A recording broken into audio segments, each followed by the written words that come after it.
Okay, YouTubers, this is the Angryprepper. So today's video, we're going to talk about mRNA being in meats as soon as this month or next month.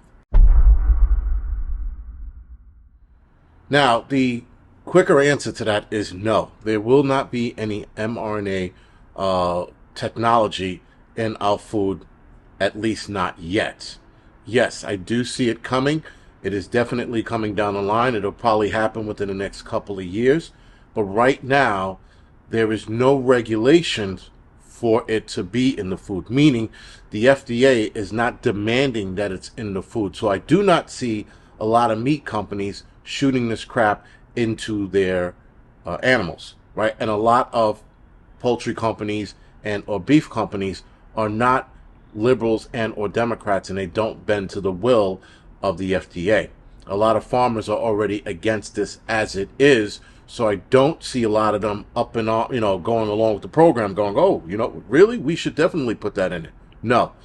So I know that there are articles going around stating that it will be in the meats this this month, but that's not the case. Again, looking at FDA regulations, and again, yes, you could take FDA regulations with a grain of salt. As of right now, it's not a law, it's not a requirement, so there's no need for any of these farmers to start injecting these arm tickets into the cows, or chickens for that matter. Now, will they definitely be testing it out? From what I'm reading, they're testing it out on pigs first.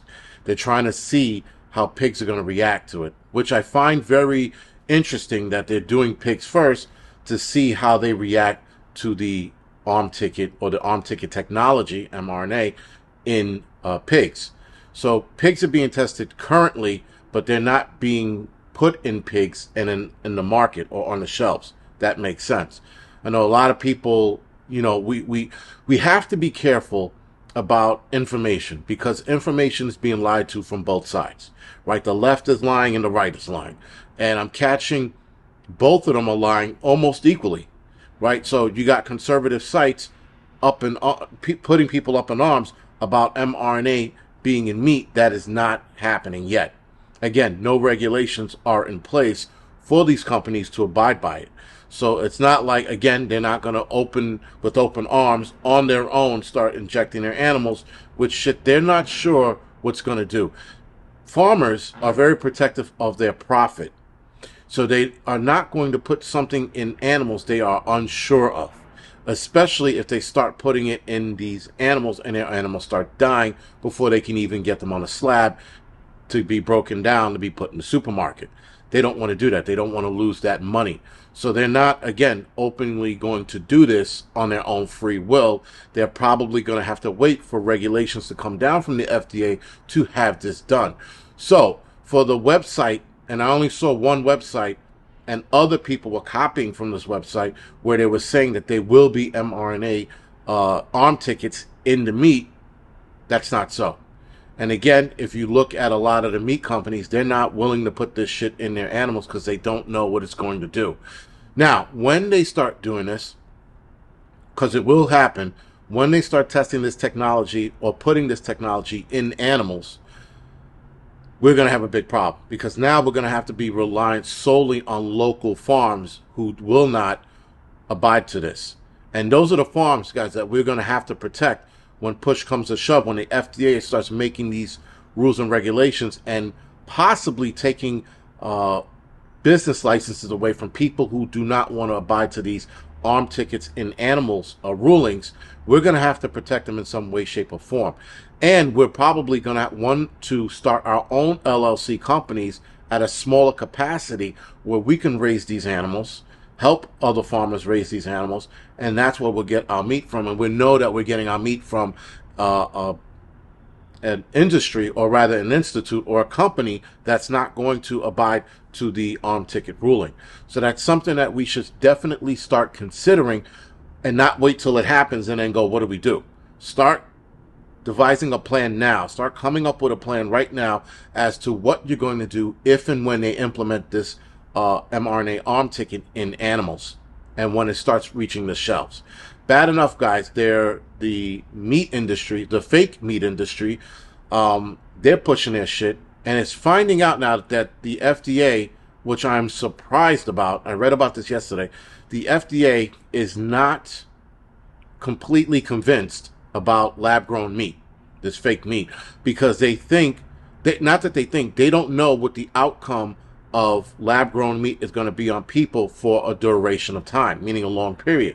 They don't know if it's going to cause cancer or not. And being that they don't want to take that chance, because some reason or another, the FDA has made a huge switch in people's health.